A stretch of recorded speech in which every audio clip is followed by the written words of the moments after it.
Today I'm working on a 2004 F350 with a 6-liter diesel. The customer complaint was low power and hard starts. It was traced down to low base engine oil pressure, and we were able to diagnose that the high pressure pump plug has fallen out. There's a steel ball on the right side over here. It's popped out, and pretty much all the base oil pressure supplying to the high pressure pumps just shooting out the side down into the crankcase. But what this video is about today, this is a truck that's used in the forestry profession, and it does see a lot of gravel road, sees a lot of hard miles, and what I'm starting to see a lot of go underneath the truck is coolant leaks from the radiator. As you can see, these metal tabs, especially this one here, is starting to where are we at here? Starting to back out.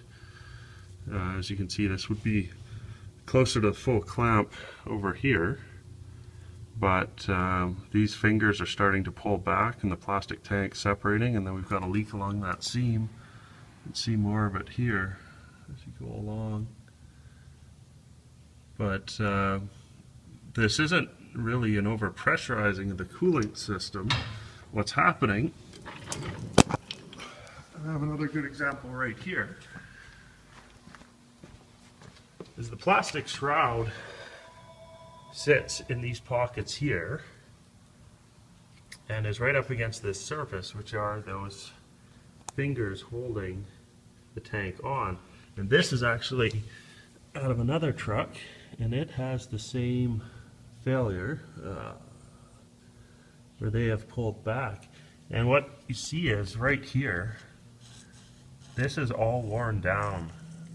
Just the dirt falls down, gets in between the shroud, and just rubs away at this aluminum, and then the tension on these fingers holding the tank is released, and the tank will, there's always, normally anywhere around 10 psi in the cooling system. It can be higher with higher temperature, but that little bit of pressure will bend those fingers out and start a leak. So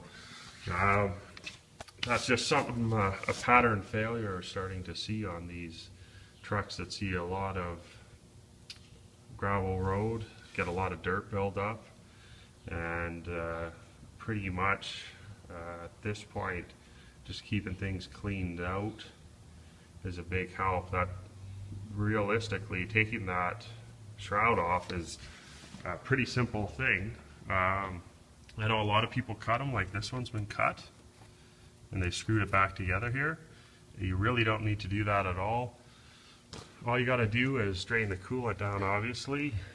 You take the upper rad hose off, you disconnect,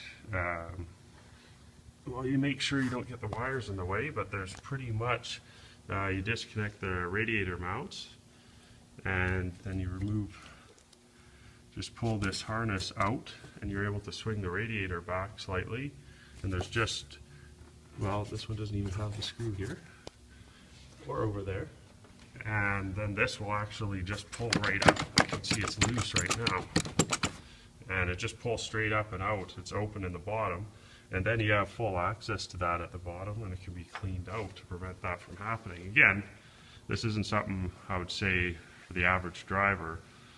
This truck probably lives, I would say, 70 to 80% of its time on dirt roads that are in very poor shape. So that's something to keep in mind. And for people that see failures, I know these trucks have head gasket failures, and obviously really high pressure in the cooling system can cause the same type of issue, but this one's more of an external mechanical failure.